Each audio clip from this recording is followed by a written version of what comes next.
My name is Deanna Ahigian, and I just want to welcome you to this webinar on how to eat for optimal health.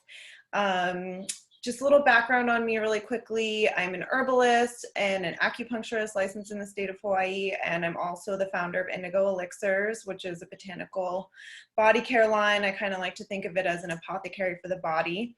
And I also offer private herbal consultations, which I'll share a little bit more about that later. But I wanted to offer this course and this topic because, you know, you may have seen the recent course I did on COVID-19, awareness, resilience, and healing. You can now watch that on YouTube if you're interested. But there was so much of our immunity has to do with our digestion, and as I'll talk about more, really everything in our body, all of our bodily systems come back to our digestion. And so especially in this time when, you know, we're still in the wake of COVID-19, things are starting to open back up depending on where you live. You know, you want to be as resilient as you can be. And one of the ways to do that is by cultivating your overall health, to cultivate your immunity. And this, of course, comes back to that digestion, because our digestion serves as the foundation for everything that happens in our body. Literally all of the nutrients that we need and that we get come from our food, aside from vitamin D from the sun. Our diet makes up everything that our bodies need.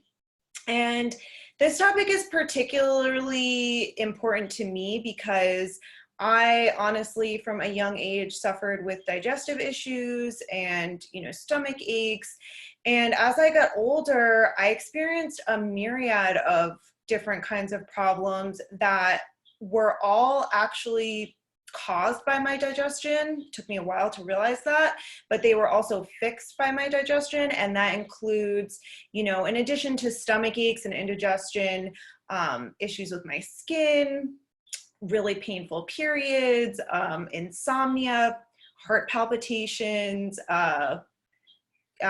difficult urination and bladder pain, and candida, all kinds of things.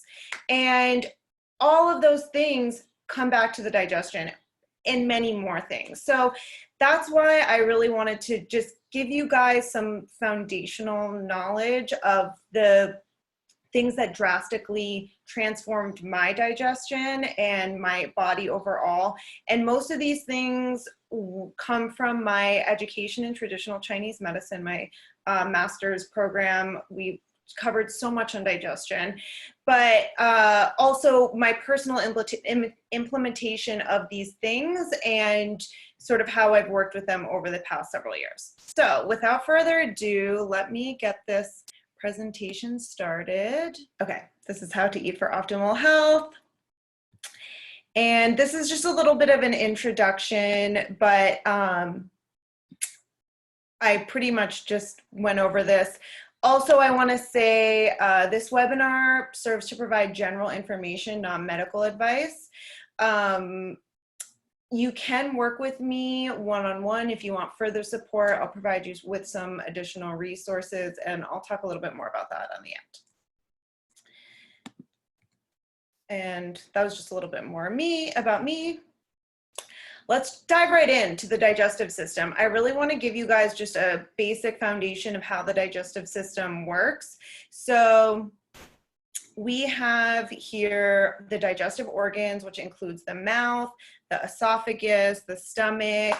We have the liver, the gallbladder, the small intestines, the large intestine, and some other little organs in here. We have the spleen, etc. So I'm just going to go through these quickly.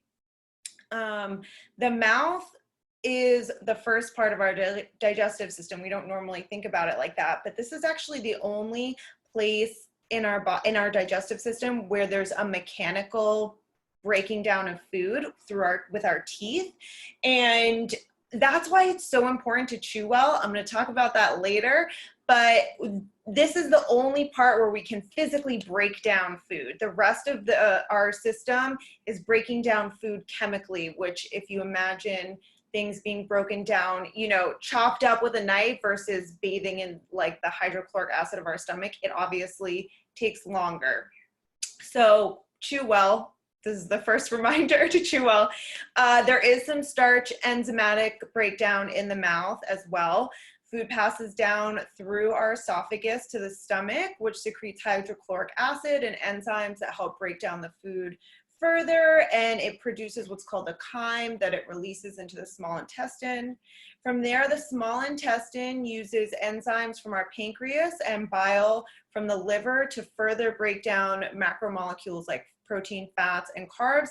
This mostly happens in the duodenum, which is the first part of our small intestine, before it goes through into the jejunum and the ileum, where that's the second parts of our small intestine. And this is where most of our nutrients are absorbed into the bloodstream from our food. And then from there, it goes, this mostly digested food goes into the large intestine, which is also known as the colon. And here, the remaining liquid is absorbed to form more of a hardened stool, which consists mostly of food debris and bacteria. It's stored in the sigmoid colon, which is just a S-shaped part of the colon, until we have a bowel movement. And it typically takes about 36 hours for this process to happen. Okay, I divided this up into transporting and storing digestive organs. It's a bit of a abstract concept, but this is how they're broken up in Chinese medicine. The transporting organs that I just mentioned physically transport, they're considered hollow organs, and these organs are organs that create or store crucial substances.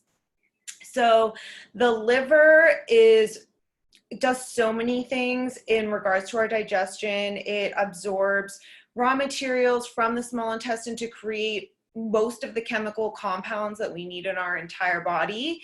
It also produces bile, and it helps break down toxic substances. So that's why, you know, if people who are consuming lots of alcohol or lots of pharmaceutical drugs, they say it can be taxing on the liver, because the liver is the organ that's responsible for breaking all of these things down.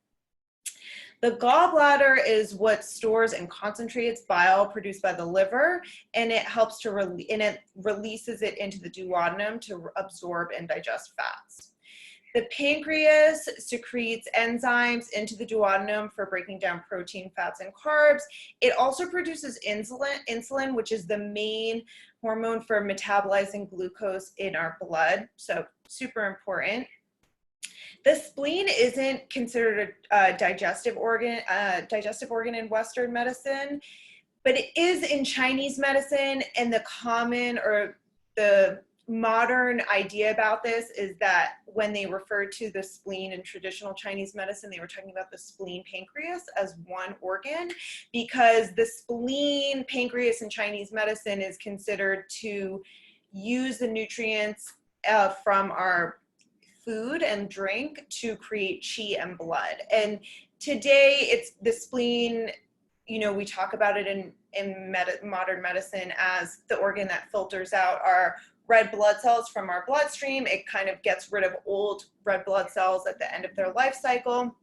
And it also creates these white blood cells called lymphocytes that are crucial in fighting infection. So it definitely has an effect on the blood, but it also is sort of seated, you know, right by our stomach. It's very much in our abdominal cavity and mixed in with our digestive organs, even though it doesn't have this sort of modern association with digestion. Very quickly, just some organ and TCM associations. The stomach is considered the origin of qi and blood, and the sea of food and drink. And if you think about it as the origin of qi and blood, qi being the vital substance of our body, sort of like our body's energy, the stomach is, you know, responsible for starting this process of extracting all of the nutrients that we need to you know, to function. So that's why it makes sense that it's the origin of qi and blood. The spleen pancreas is responsible for thinking, concentration, memory. Out of balance, this can be overthinking, worrying, ruminating. That's why if you go to a Chinese Acupuncturists, they may say you have spleen qi deficiency if they see that you're overthinking and you have sort of digestive complaints as a result of it. It's this idea that, you know, when you're ruminating, that word ruminating comes from, you know, like cows chewing, and it's like we're ruminating, we're sort of like mulling things over to this point that isn't good for us and isn't good for our body, and then actually affects our digestive system. So that's sort of like the dual aspects of the spleen pancreas. The liver is, you know, vision, inspiration, creativity. It's our producer. It produces all these different compounds in our bodies. The gallbladder is associated with courage, decision-making, initiative. That's why they say when someone has gall, you know, that goes back to that idea. The small intestine is discernment and the ability to distinguish what's relevant. So this kind of, you know, this makes sense as far as our small intestines are responsible for pulling out what we need from food and not what we don't. And then the large intestine, the capacity to let go, which makes sense. Okay, foundations of eating well. I'm just gonna have a sip of my water. And okay,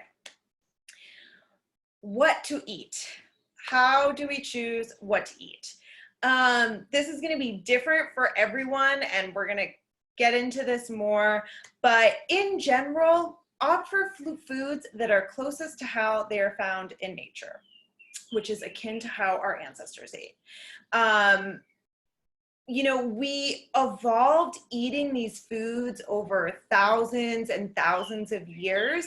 And in the past 50 to 100 years, we've had all these new kinds of foods introduced to us in the form of processed foods.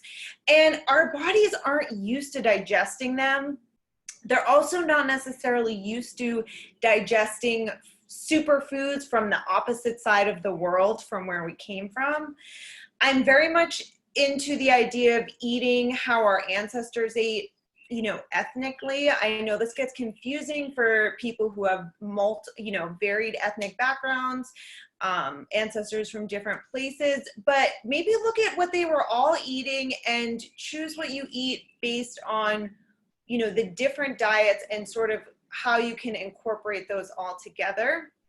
Because it is so easy to get these herbs, you know, and superfoods from places that we would have never encountered. So I think that's just something to be mindful of. In general, you want to eat vibrant, colorful, varied fruits and vegetables. All the different colors in your fruits and vegetables are different plant compounds. They're different, you know, phytonutrients. That's what all the different colors represent. So we want to have a diverse color palette when it comes to our produce. Whole grains, I say in their original format because I do think that they're generally best digested, especially by people with difficult digestion, in their original format.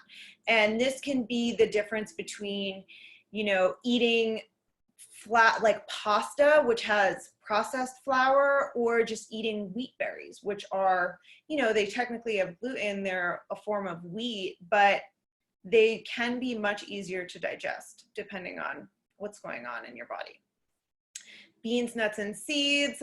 One of the things that all the blue zones or places that have people living more than 100 years have in common is they all eat lots of beans. So if you're not eating beans, if they're not a regular part of your diet, I highly encourage you to share,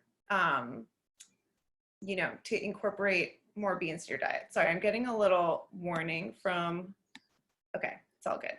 I'm gonna keep going.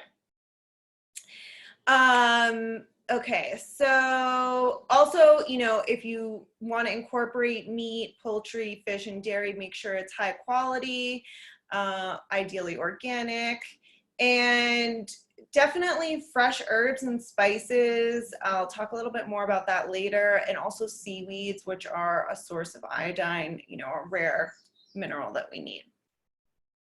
Okay, what to avoid? Processed foods. You know, there's it's so easy to read ingredients or to read packages, and the marketing is so clever now. You know, the nutrition facts maybe look really good, but I kind of consider nutrition facts to be almost useless, honestly, because, you know, they maybe tell you something relevant, but it's also misleading, because you can have a nutrition label that looks really good, but then the ingredients, you read through the list of ingredients and it's like, what are these things? And the rule of thumb that I try to go by and share with people is, if you can't pronounce it, if you don't know what it is, you shouldn't be eating it. That's really what it comes down to. If you're looking through a list of ingredients on a packaged food at the grocery store and you're like, I don't know what this is, you probably shouldn't eat it, because it's probably a preservative or a stabilizer or filler, or, you know, something that's in there that's not really crucial to being a part of the meal, and it's really just so that it lasts a long time on the shelf. Natural flavors, I could spend an entire hour ranting about natural flavors, but I definitely, you know, the word natural is very misleading here. Their natural flavors are technically, originally, there's some part of them that comes from nature, but they can really be anything. They're actually proprietary trade secrets as to what's in them, you know, as part of like the flavor and fragrance industry. So it could be, whenever you see even just like natural strawberry flavor, it can be, you know, 100 different compounds in there that were mostly synthesized in a lab, and your digestive system doesn't know how to digest those things, and you don't want to be always incorporating these things that are so foreign to our bodies and the way that we evolved. So read through the ingredients. Really simple is best. You want like minimal ingredients if you're buying packaged foods. Also be mindful of sweet or greasy foods. You know, sugar, I think the American diet incorporates so much sugar. Sugar is in so many things. We're so used to having sugar all the time. And, you know, as a result, our population demographics, the health struggles that people have reflect this. And really, if you think back to 100 years ago, a few hundred years ago, how much sugar were people realistically eating?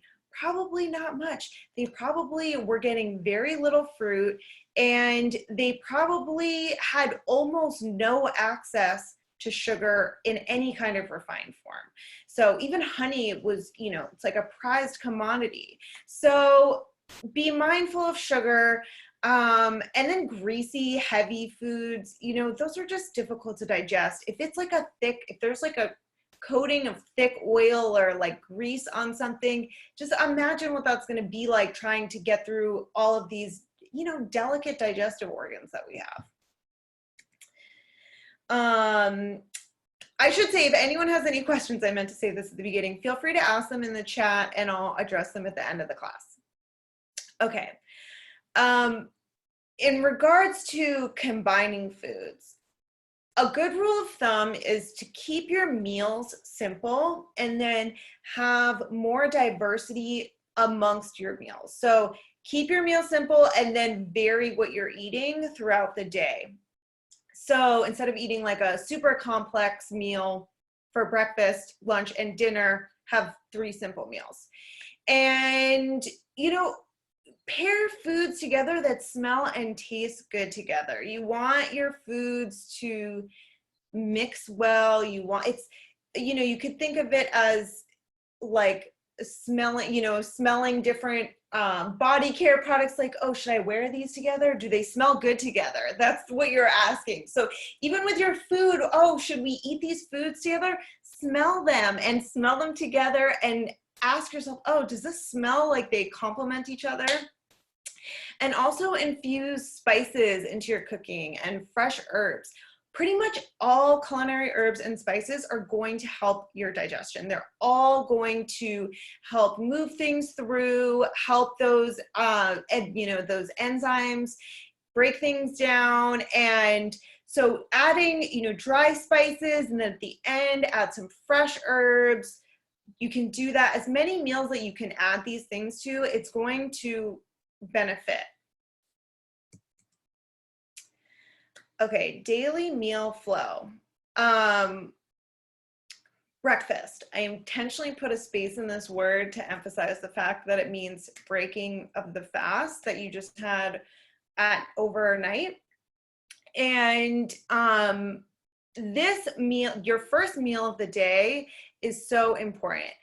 I want to just illustrate this concept from Chinese medicine about your digestion. So it's considered a burner, your system, and this is such a central concept that the symbol for qi, the body's vital energy, is actually the character is a steaming pot of rice over a fire, and that's meant to represent your digestion. So we want to keep our digestive organs warm and nourished, and after we've been in sort of this stasis overnight, we really want to activate them. And the best way to do this is through a warm, simple breakfast. I would definitely recommend, especially if you struggle from indigestion, avoiding heavy and complex foods. It's really great to stick with, even something simple like oatmeal, or I'll show you guys on the next slide how to make congee, which is an amazing breakfast food or anytime food. But yeah, keep it simple, keep it warm, have something warm for the first meal of the day. Lunchtime, midday, this is when our digestive system is at its peak. So this is when you can eat foods that are more difficult to digest, such as raw and cold foods. And I'll talk about that a little more in one of the next slides. For dinner time, our system is starting to slow down, and this is a great time to eat soups and cooked vegetables. One of the things that I really want to impress upon you the importance of is to finish eating at least 3 hours before you go to bed. I know this is difficult. I used to eat late at night all the time until I started Chinese medicine grad school. And, as I started being more mindful of how late I was eating at night, I started to notice a huge difference in the way that I felt. And it was almost like the difference of having a hangover and not, because I realized that when I was eating late at night, the next morning I would wake up feeling sluggish and tired and foggy headed. And that's because our sleep is one of the most, it's the most restorative time for our body. And we are undergoing all of these processes to help our cells regenerate, help store our memories. And if we're focused on digesting our food instead of all these other crucial processes, then we're not focused on digestion. So it's so critical to finish digesting before, at least a few hours, ideally, before you try to go to sleep. Okay. Congee. This is one of my favorite things to make. This was one of the things that honestly completely radically transformed my digestive system. It's basically, they also call it juk. It's essentially a porridge where you use a small amount of grain and a large amount of water. You can use any grain you want. A lot of times, traditionally, it's made with rice, but I've made it out of so many different grains: rice, barley, millet, wheat berries. I've made it out of buckwheat. I've made it out of oat groats, all kinds of things. And I usually do, so I said here 6 to 8 cups water. That's kind of a preference thing. I usually do 7 cups. It's my lucky number. So 1 cup water, 7 cups grain.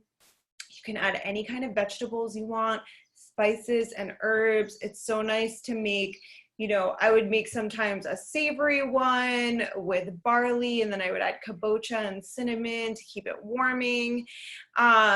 You're gonna wanna cook this for a few hours, you know, 2 to 3 hours on the stove, and you just bring it to a boil and then simmer it. And you're gonna want to keep an eye on it. You don't want it to, you know, overcook, or not overcook, but burn. You want to make sure there's enough water in there. And you can also, my preferred method is to do it in the crock pot. So I'll put it in the crock pot either before I go to bed, or, you know, let it cook throughout the day. And this is going to give you enough porridge for 5 days. So you can make this once a week and then just eat it throughout your weekdays. And sort of the sky's the limit with this. There's actually a book, I can send this after, but the Book of Juk, it's all about Juk, aka CONGEE recipes. And that's a really great reference for different kinds of recipes. Okay. So I mentioned earlier cold and damp foods. So what does this mean? Cold foods are foods that are physically cold or they're raw, so they're uncooked. And then damp foods, we typically talk about damp foods as foods that are physically damp, like they are, you know, there's like a moist quality and there's like a heavy quality. So this can be foods that are syrupy, sweet, you know, like honey or, you know, maple syrup. Those are, I would consider damp foods. They're also high in sugar. Anything creamy, and this can be like creamy sauces, anything oily, more like greasy as opposed to a healthy vegetable oil.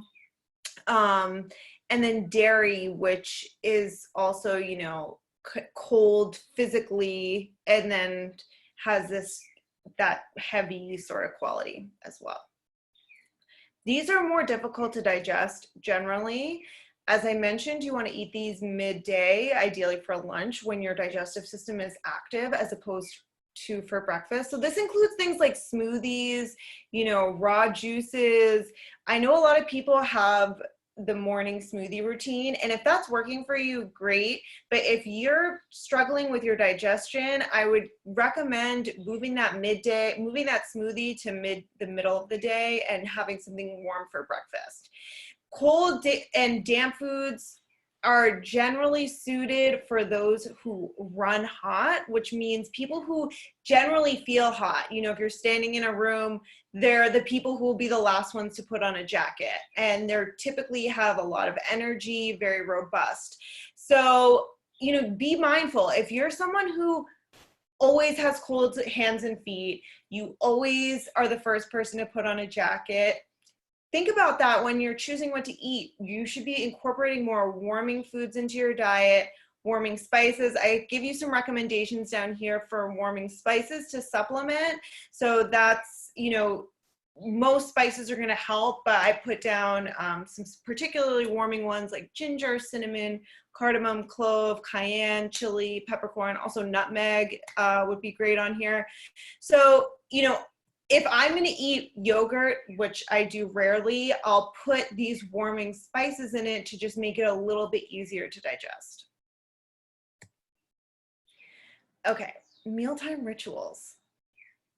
While you're eating, be present, just eat.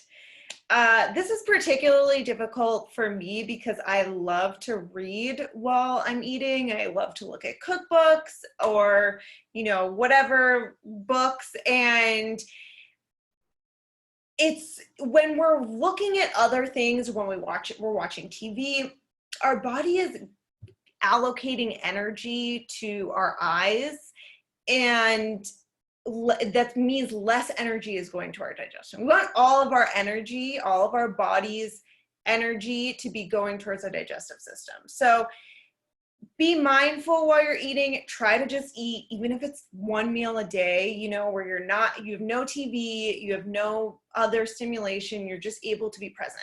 Because also when you're present, you're able to do all of the following things. you're able to chew your food, like your nutrient absorption depends on it. Chewing your food is so important. I mentioned it earlier. You know, it's so easy when we're in a rush eating to just scarf down whatever it is, but this is the only mechanical part of our digestive system. We want to make our food as easy to absorb nutrients from for the rest of our digestive system as possible. So that means chewing your food to a mush in your mouth, which is, you know, it takes time. And one of the recommendations, there's a book called Healing with Whole Foods by Paul Pitchford, and I referred to that at the end, but he talks about, you know, for the first bite of every meal to consciously chew for, you know, 30 to 50 times, like count in your mouth how many times you're chewing, and that'll just get you in this mindset to be more aware that you need to be chewing more. And then also, you know, putting down your eating utensil in between bites and taking smaller bites. So this is so simple, but so important. Drinking liquids before or after the meal instead of during your meal. I know this is something most people, you know, I grew up drinking whatever while I was eating, but whenever we're eating, so our tongue serves as this, it's sort of like a springboard of what's going to happen to our digestive, what does our digestive system need to do as a result of what we're eating. So when we start eating, our tongue is sending these messages through taste to our brain and to our gut of, okay, this is what's coming down our esophagus. This is what we need to be secreting enzymes for. And it's breaking down these specific kinds of foods. So that's why when we eat complex foods, it's sort of like, okay, what's going on? We need to be secreting all these different enzymes. There's lots happening. And then when we're drinking, we're also sort of like confusing or diluting the digestion. It's, you know, if you feel like you need to drink while you're eating, take small sips of warm water. I remember, you know, discovering that this was something that I should be doing. And I've heard it from every herbalist that I've studied with, actually, but it was, you know, it took a little adjustment period, but then, you know, I don't even think about it anymore. I'm able to just eat and I don't think about drinking anything. Practice good posture while you're eating and digesting. This is so important as well. You know, if you're hunched over, you're crunching all of these organs in here and they're not going to be able to perform their best. You want to have good posture, I mean, really all the time, but especially while you're eating and while you're digesting, you want to be able to be sitting upright. You want to be sitting, you know, don't eat while you're walking around if possible. Avoid eating while doing other things. And make sure that your abdomen is open and that it's, you know, stretched out and that you're sitting as tall as possible so that you're not crunching in on any of these organs. Okay, curating your menu.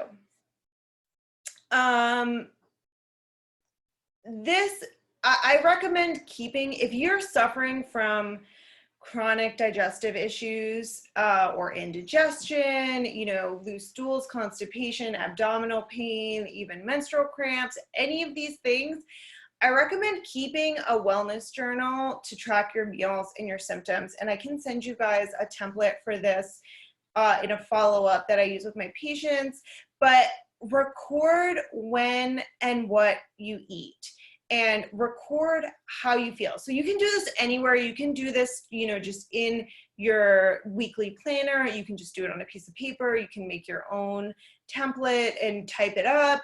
But write down what you ate for a meal, what time you ate it, and then say you start experiencing abdominal pain, write down what time you experienced the abdominal pain. Once you have a week's worth of data, you can look back at that and say, oh, interesting, I'm getting these same pains every day after I eat, you know, this meal. And you can start to notice trends for the longer that you do it. As you start noticing things that are not good for your body, start working through one meal at a time. It can be very daunting to overhaul your whole diet at once. It's, you know, our diets are like it's a source of repetitive comfort. We're very much ingrained in our habits. So don't be hard on yourself. Take it one step at a time. Take it one meal at a time. Start with breakfast. Is your breakfast serving you, or do you get stomach aches every day after breakfast? Start super simply. You know, if you're eating oatmeal that has all these different things in it and you're still getting a stomach ache, maybe just eat bland oatmeal with no sweetener, no nuts, no fruit.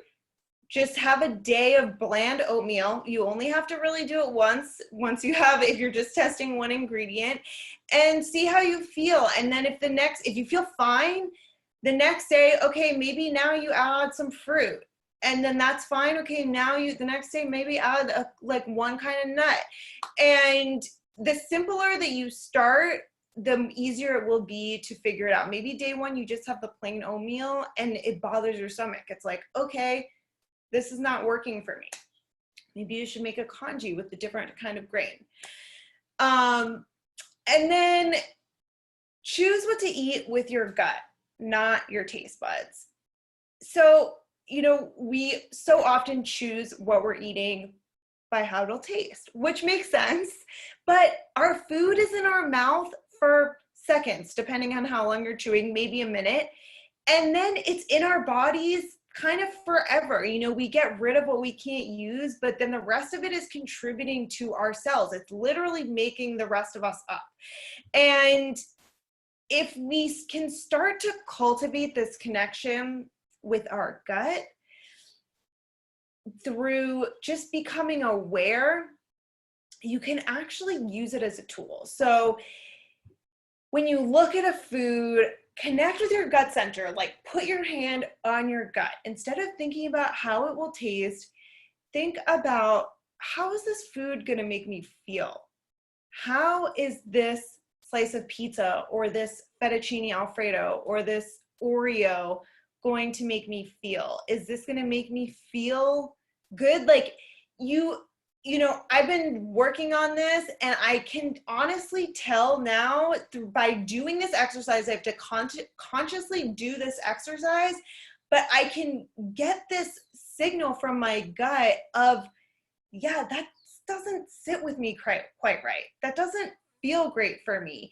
And you know, the more you do it, and you can do this, I definitely recommend doing some breathing meditation, and I'll talk about that in the next slide, but really tapping into your gut and listening to it. So let me talk about on the next slide some other ways that you can support this. Breathing exercises. This is a great way to tap into your gut. Just deep belly breathing. You know, there's all kinds of meditation exercises out there, but just you can keep it very simple. Breathe in through the nose, count to 1, breathe, make sure you're breathing into your belly and that your belly is expanding. Do these expanding belly breaths, and then breathe out, empty your belly, count 1, then do it up to 2, inhale 2, exhale 2, and focus on your breath moving into your belly. Find a posture that feels good for your belly, expanding and contracting. Count all the way up to 10. Start over. Do this for just 5 minutes a day. Set a timer and do it for 5 minutes a day. You can even do it, you know, while you're lying in bed. Just find some time to cultivate this connection with your gut. Posture while eating and digesting. I already talked about that. Posture all the time, very important. You want to keep these organs functioning as well as possible. Daily stretching of the abdominal muscles. You know, there's really great yoga postures out there, like yoga, cobra, and the, what is it, the reverse or down upward facing dog. I included a video at the end that you guys can watch later. Abdominal massage and acupuncture. I'm going to talk a little bit more about this in the next few slides. Keep your belly warm.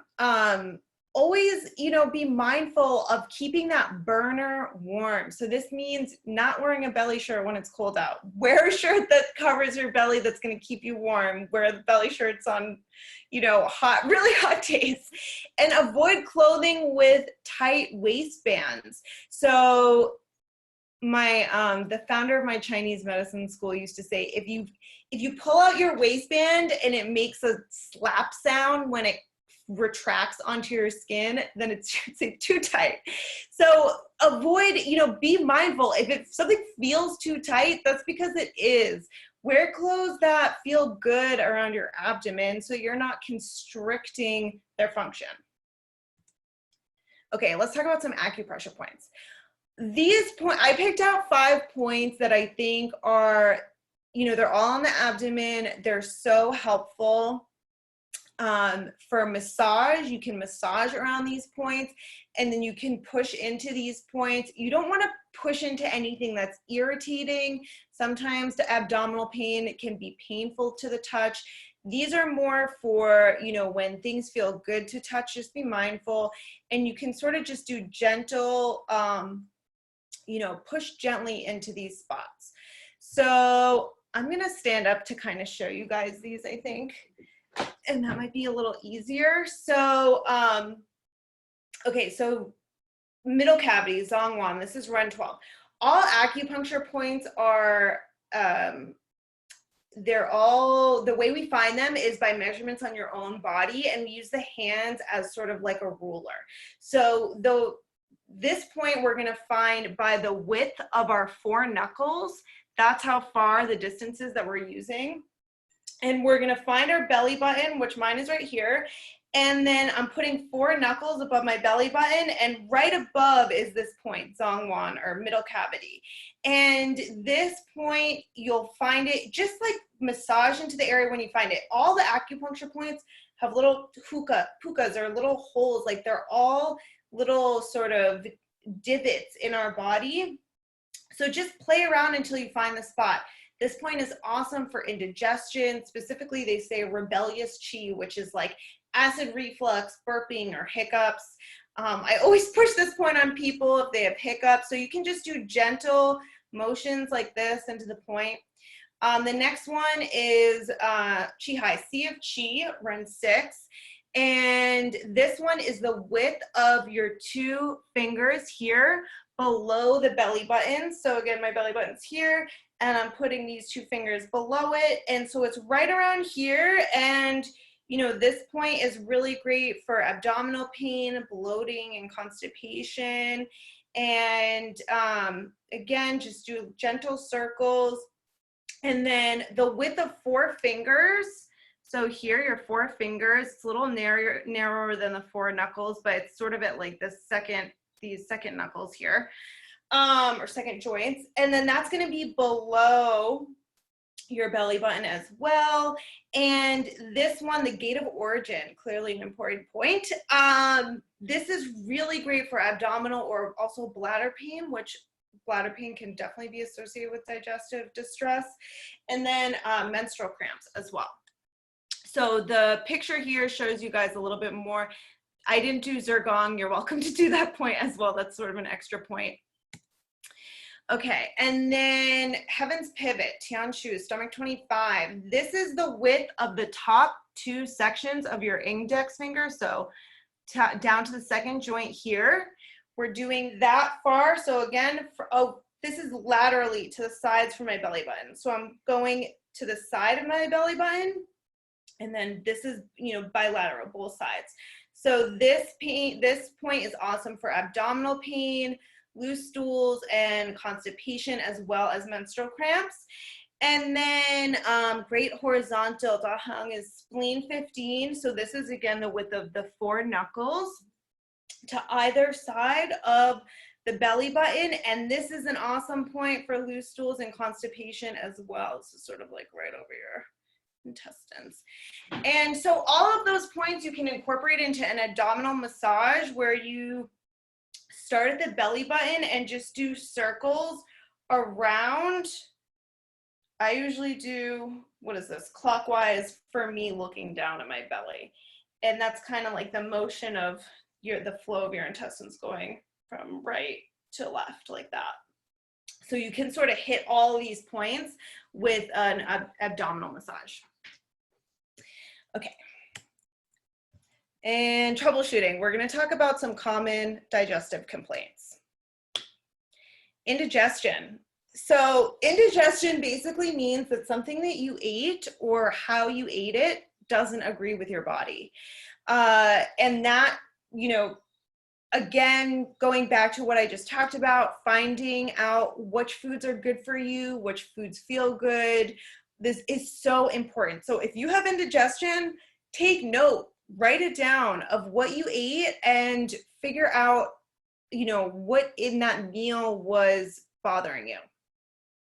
Practice all the healthy eating rituals that I mentioned. Make sure to have good posture, chewing well, not drinking, not eating super late. Stick to simple meals with simple ingredients, especially as you're on this path of figuring out what works well. Eliminate trigger foods one at a time. And then also, you can use digestive stimulating herbs. These are going to help you no matter what, even if you don't have indigestion, but just to support the digestive process. And I included that recipe here. So this is a digestive herbal tea. You can totally vary this recipe. This is just what I usually like to drink and recommend, but it's very simple. I usually like to do 2 to 3 parts fennel, 2 to 3 parts anise, 1 to 2 parts licorice, 1 to 2 parts citrus peel. And this citrus peel, I should say, you can just save your orange peels and use those. Just let them dry out, you know, and you can cut them and incorporate them to tea. I usually just peel oranges and I'll just put the peels in water, honestly. Citrus peels are a great way to move the digestive energy. Ginger, I like to do, you know, a part of ginger, cinnamon, cardamom, clove, nutmeg. Those are all really great digestive herbs. And you can make a little mix, or you can just sort of make this on the fly if you have these herbs at home. And I should say it's totally fine to use the spices. I use ground herbs. I mix them with water and make drinks out of them. If you just have these in spice form, that's completely fine. You don't need to buy the whole herb. You can absolutely use the herbs in your spice cabinet. So generally add a cup of boiled water to a teaspoon of the tea blend and steep covered for 5 to 10 minutes. And sip this as needed to relieve bloating, abdominal pain, and indigestion. But I'm going to say, don't use this formula to just treat constant indigestion. Figure out why you have indigestion and use this as a tool, and then also use this as a supplement for normal, healthy digestion, because all these herbs are great. Okay, acid reflux is honestly, so much of it is from overeating, you know, just eating a little bit too much, and that flap from that keeps your esophagus and stomach separate is opening, and it's letting the hydrochloric acid up. It's sort of like an inflammation of the stomach.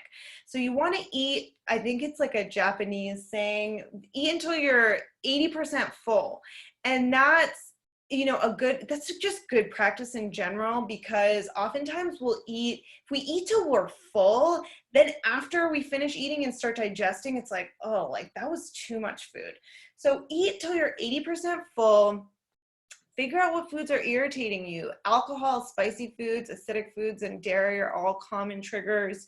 But if you're, you know, figure out what specifically for your body is not working. And then make sure you sit upright while you're eating and digesting. Don't work out right after you eat. Don't go to bed right after you eat. Finish digesting before you do any other activities. Constipation, make sure, and this is also dry stools as well, but make sure that you're eating plenty of fiber-rich foods.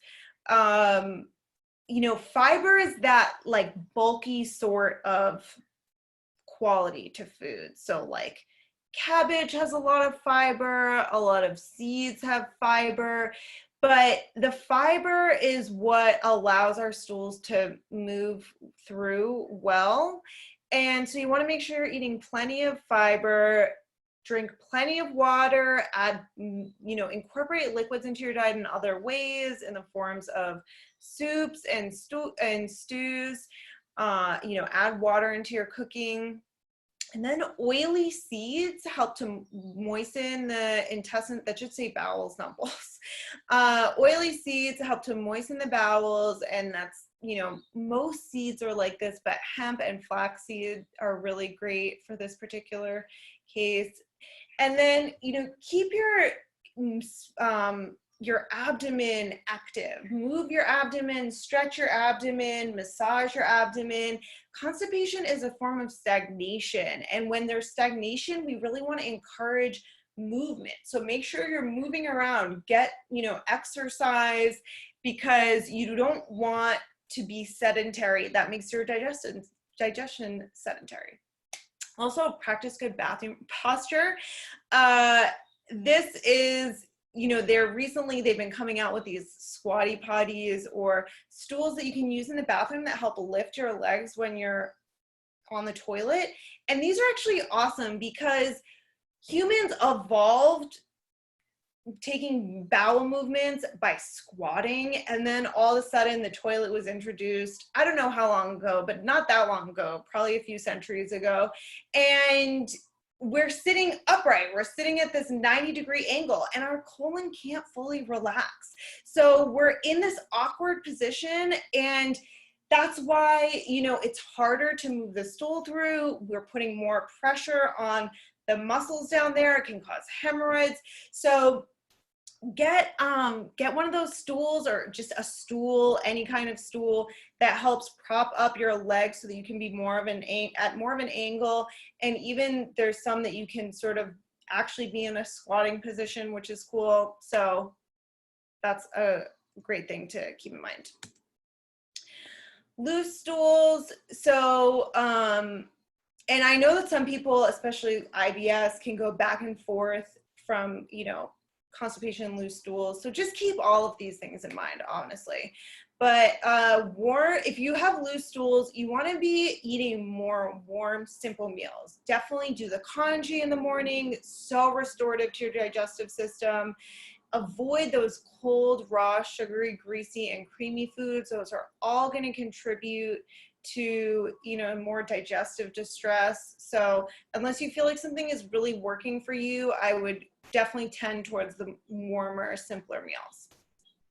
Figuring out what's not working and eliminating it: dairy, wheat, processed foods for sure.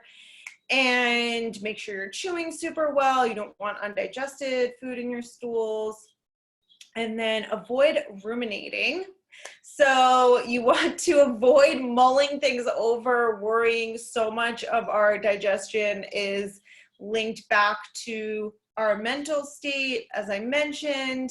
And there's actually studies that are more and more studies that have been finding this link to the gut, and, you know, how the gut is releasing neurotransmitters and these hormones that affect our mood. So keep that cycle, or that, you know, that connection happy and healthy. Meditate to ease a worried mind, work out, breathe, do breathing exercises, and avoid ruminating. Period cramps, not totally digestion, but so relevant, honestly, for this topic.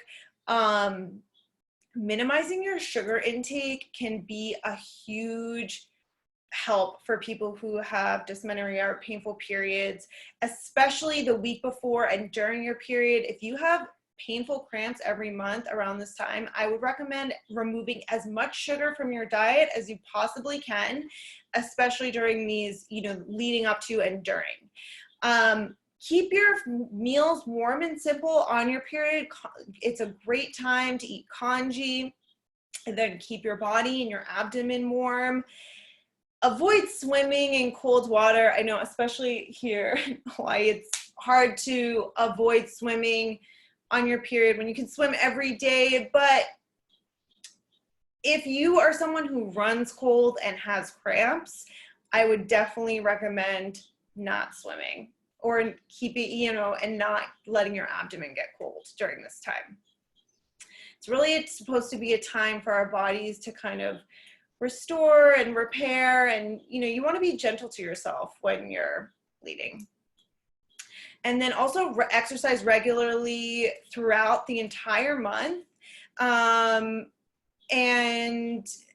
make sure that, again, like preventing stagnation. We want to be exercising all the time, stretching, even if you're just stretching every day, that's a great place to start. And especially stretch your abdomen to relieve cramps. And that video at the end is a link that is some great abdominal stretching. Okay. And just some things to remember. It's a journey. I can share firsthand, it's difficult. It's, food rules so much of our life. We live in a society where you can go to the grocery store and get anything. There's an entire aisle full of cookies and chips, and you go to parties and people have all these random foods out, and it's like, how do I decide what to eat?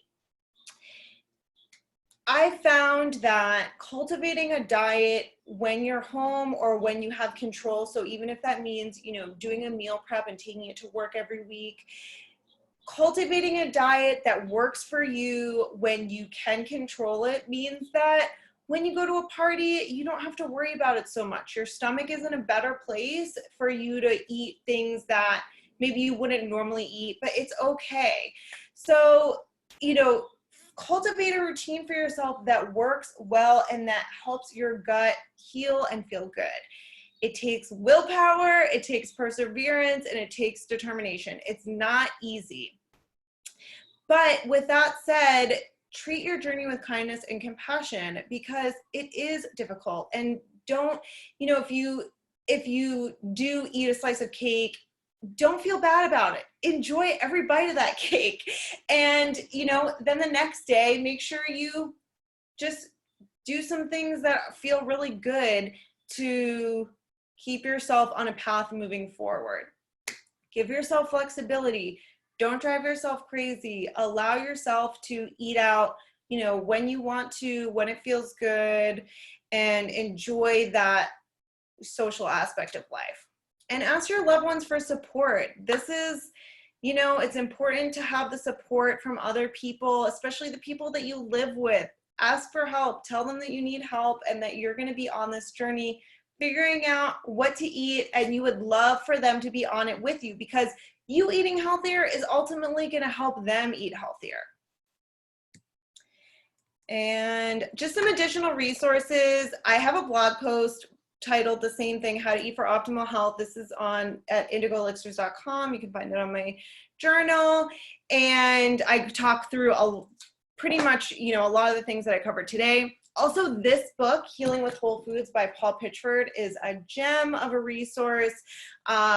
He approaches things from sort of a Chinese medicine perspective, but you don't need to know anything about Chinese medicine.